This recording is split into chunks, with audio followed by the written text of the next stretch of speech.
संसार में और परमार्थ में जो अंतर पाया गया है वह अंतर इंद्रिय और अतीन्द्रिय का है। संसार में जो भी आपको सुख प्रतीत हो रहा है वह इंद्रियों के विषय और मन की कल्पना मात्र है, किंतु जब भी परमार्थ की बात आती है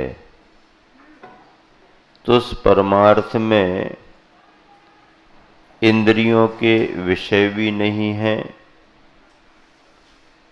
और मन की कोई कल्पना भी नहीं है।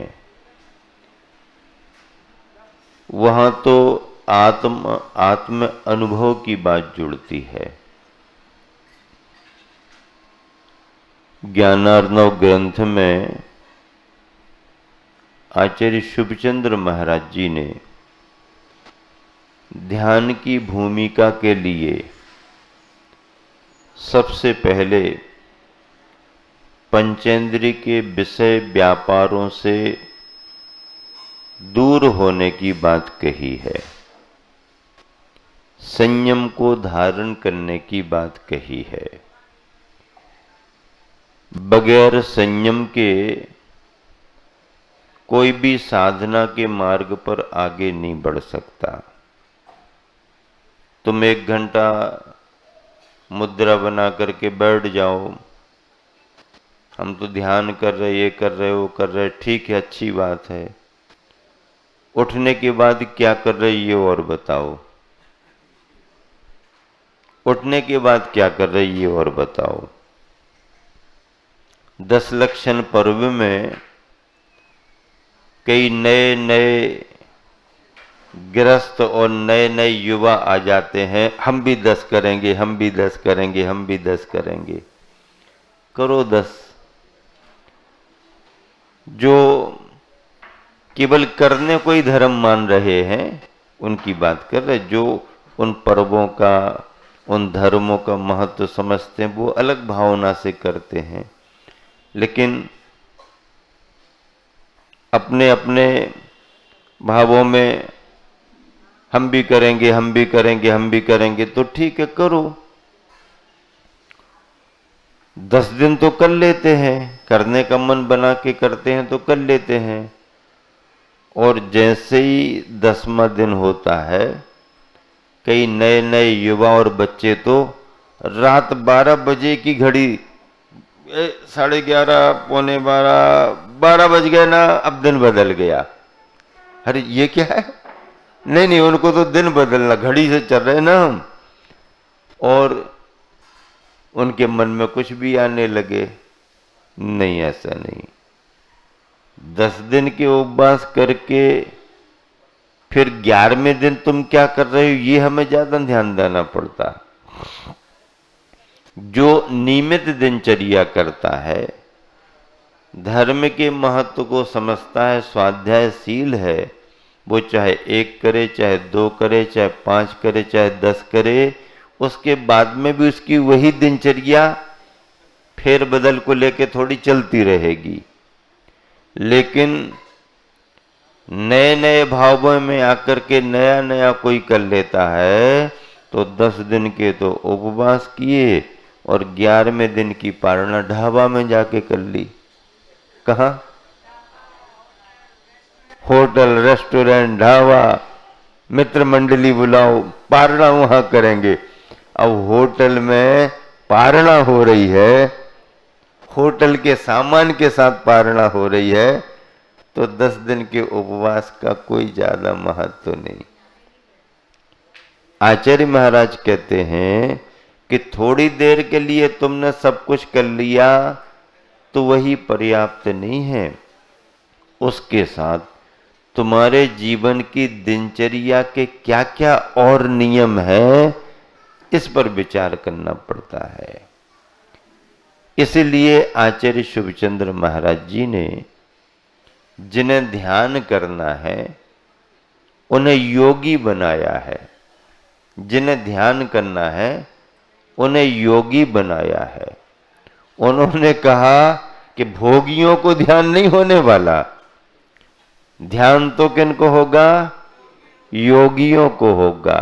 और योगी कौन बनेगा? जो सबसे पहले संयम को धारण करेगा, और संयम को धारण करने के साथ साथ इंद्रिय के विषयों से विरत होगा। महाव्रतों की भूमिका में इंद्रिय विषयों से विरक्ति के साथ मन के स्वभाव पर नियंत्रण करते हुए जो आत्म तत्व के अनुभव में उतरता है, उसी के लिए ध्यान की सिद्धि होती है। ऐसे ज्ञानार्णव ग्रंथ से और अनेक धर्म ग्रंथों से ये सिद्ध होता है कि संयम के साथ साधना और साधना से ध्यान की सिद्धि होती है। अब संयम कौन धारण करे? जो विषयों से बचना चाहे, वैराग्य का भाव हो। बिना वैराग्य के भावों के कोई भी संयम धारण नहीं कर सकता, और अगर धारण कर भी ले तो उसका संयम टिक नहीं सकता। ज्ञान और संयम को टिकाए रखने के लिए वैराग्य भावों का होना बहुत जरूरी है। तो संसार के सुखों से कोई बचे, इंद्रिय के विषयों से कोई बचना चाहे, तो उसके लिए वैसा ज्ञान होना जरूरी है, उसकी वास्तविकता का बोध होना जरूरी है। और जब वास्तविकता का बोध होता है तो उसके मन में वैराग्य भाव आना भी जरूरी है। कल आचार्य महाराज ने कहा था कि संसार के जो सुख और दुख हैं वो केवल एक हमारे मन की कल्पना मात्र है। क्यों? क्योंकि अच्छे समय में जो अच्छे लगते हैं, थोड़ा समय बुरा आ जाए तो वही अच्छे लगने वाले भी सब बुरे लगने लगते हैं। एक बार ऐसा हुआ, एक सेवक था, राजा की सेवा में रहता था। अब राजा के विश्राम के लिए अलग व्यवस्था थी,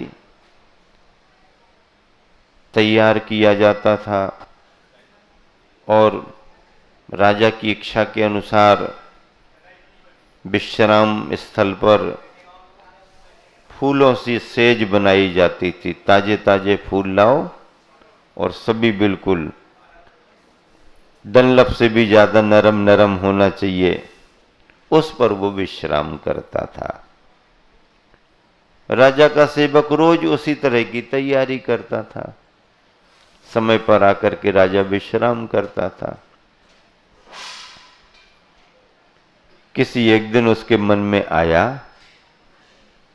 कि मैं रोज ये सब तैयार करता हूं, राजा आके आराम करता है, अभी राजा के आने में तो देरी है, क्यों ना थोड़ापन भी लेट करके देखे तो कैसा लगता है। राजा को तो रोज तैयार कर रहा हूं, अभी राजा के आने में देरी है, समय है, थोड़ा सा तैयार तो हो गया है, थोड़ा सा सो करके देख ले कैसा लगता है। वो थका थकाया था तो जरा लेटा कि उसकी झपकी लग गई। अब झपकी लग गई तो अब उसको ख्याल नहीं रहा, इतने में राजा आ गया, उसका समय हो गया था। उसने देखा, अरे ये सो रहा है, इसका मतलब ये है कि मेरे आने के पहले सैया पर ये सोता है। गुस्सा आ गया, कोड़ा निकाल लिया, मार दिया, हड़बड़ा के उठ गया। अरे अरे, तुम विश्राम करता है मेरे आने के पहले? नहीं नहीं, मेरी सुनो, सुनने को काय को मारने लगा। फिर राजा थोड़ा शांत हुआ। अब उसने कुछ प्रतिकार नहीं किया, क्योंकि गलती तो थी और ऐसा वो कभी करता भी नहीं था। धोखा हो गया, धोखा तो हो ही जाता ना, होता कि नहीं होता? उठते उठते जरा आप सोचो कि घड़ी में तो अभी टाइम है,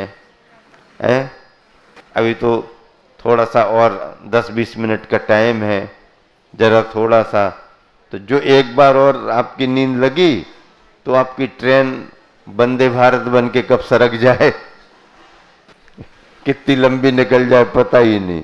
अरे इतने लेट हो गए, फिर आप क्या सोचते? अरे इतने लेट हो गए। उतना ही तो सोचा था आपने कि थोड़ा 2-5 मिनट और, उठना तो है ही, उठ ही रहे हैं, बस 2-5 मिनट और, ऐसा सोच के जो आपने थोड़ी सी आंख बंद करी तो आपकी ट्रेन कितनी सरक गई आपको पता ही नहीं। ऐसे ही उसके साथ हुआ। जरा सा उसने सोचा अभी बस उठ जाऊंगा, राजा आ गया। राजा ने बहुत पिटाई कर दी। पिटाई तो कर दी, लेकिन उसने कोई प्रतिकार नहीं किया। और जैसे जैसे राजा मारता था वैसे वैसे वो और हंसने लगता था। राजा मारे और वो और हंसे, राजा मारे और हंसे। तो राजा को आश्चर्य हुआ, राजा रुक गया, बोले अरे ये क्या बात है, मैं पिटाई कर रहा और तुम हंस रहे? तो कहने लगा हुजूर, बस ये सोच सोच करके मैं हंस रहा हूं कि ताजी ताजी फूलों की सेज पर मैं जरा सा सोया तो मुझे इतना दंड मिल रहा है, और हुजूर आप इतने बरसों से सोते आ रहे तो आपको कितना दंड नहीं मिलेगा। राजा की आंखें खुली, अरे ये मामला है, ये मामला है। वज्रदंत चक्रवर्ती के बारे में कथानक पढ़ा होगा। रोज ताजे ताजे फूल सूंघता था, रोज नया नया आना, रोज ताजे ताजे आना। उसमें एक दिन सूंघते सूंघते एक पंखुड़ी टूट के गिरी तो उसके नीचे भ्रमर दिख गया। क्या दिख गया? भ्रमर दिख गया। और वो भ्रमर मरा हुआ था। भ्रमर मरा हुआ? भ्रमर तो वो होता है, इतनी ताकत होती है कि लकड़ी में छेद कर दे, ऐसा कर दे, वैसा कर दे, इतना वो रहता है। और ये भौरा इन फूलों की कोमल कोमल पंखुड़ियों के अंदर कैसे दबा होगा और कैसे मर गया? ये विचार करने लगा। फिर विचार में आया, ख्याल में आया कि ये भौरा जब फूल खिला होगा तब उसके अंदर बैठा होगा, और समय पाकर के फूल की पंखुड़ियां बंद हो गईं। अब फूल की पंखुड़ियां बंद हो गईं तो भौरा दब गया। अब दब गया तो भौरा चाहे तो तुरंत निकल सकता है, कलियों में छेद कर सकता, कुछ भी कर सकता। लेकिन भौरा ये सोच करके बैठा रहा कि अगर आज हम इन कलियों को छेद करके निकल गए तो कल फिर इन कलियों की सुगंध हमें कैसे मिलेगी? अब कोई बात नहीं है, अभी ये फूल बंद हो गया है तो रात निकलने पर सुबह सुबह फिर खुल जाएगा, और जब सुबह खुलेगा तो हम निकल जाएंगे। अब कब सुबह होगी, कब कमल खिलेगा, कब वो निकलेगा, इस प्रतीक्षा में वो दबा रहा, और श्वास उसकी रुकी और कलियां ज्यों की त्यों बनी रहीं और भौरा चला गया। अब ये स्थिति चक्रवर्ती ने फूल के अंदर देखी और विचार किया तो वज्रदंत चक्रवर्ती को वैराग्य हो गया। अरे इतना भ्रमर विचार करने लगा कि ये भ्रमर तो एक प्रतीक है, संसारी प्राणी की ये अवस्था है। इसीलिए आचार्य महाराज ने कहा कि जो भी कर्म का फल तुम्हारे लिए मिल रहा है पुण्य के उदय में, और जिसमें तुम आसक्त हो रहे हो, वो केवल कुछ समय का है, हमेशा नहीं। फल जो भी मिल रहा है कर्म परवसे स अंते, एक तो पुण्य का उदय है इसलिए सब मिल रहा है। जरा पुण्य के उदय में फर्क आए तुरंत परिवर्तन हो जाए, और पुण्य का उदय भी कितने समय चलेगा, स अंते। हाँ, चल रहा है लेकिन कब बदल जाए पता नहीं, स अंते। और दुख ही अंतरित उदया, क्या सुख मिल रहा है लेकिन दुख से उसमें अंतर पड़ता रहता है। क्या सुख तो मिल रहा है लेकिन लगातार सुख मिलता रहे ऐसा नहीं, दुख से उसमें अंतर पड़ता रहता है, अंतर पड़ता रहता है।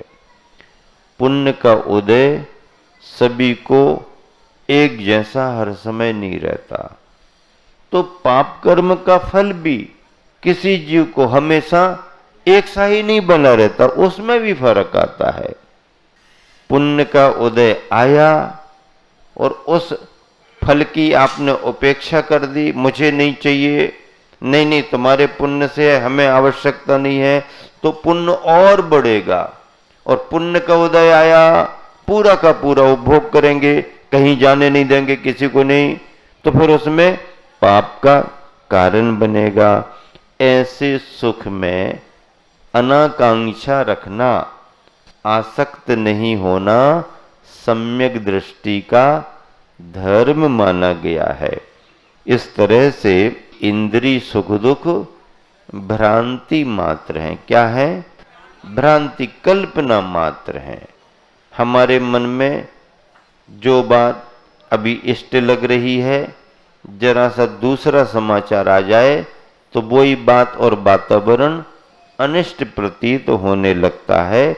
इसलिए अच्छा और बुरा हमारे मन की कल्पना मात्र है।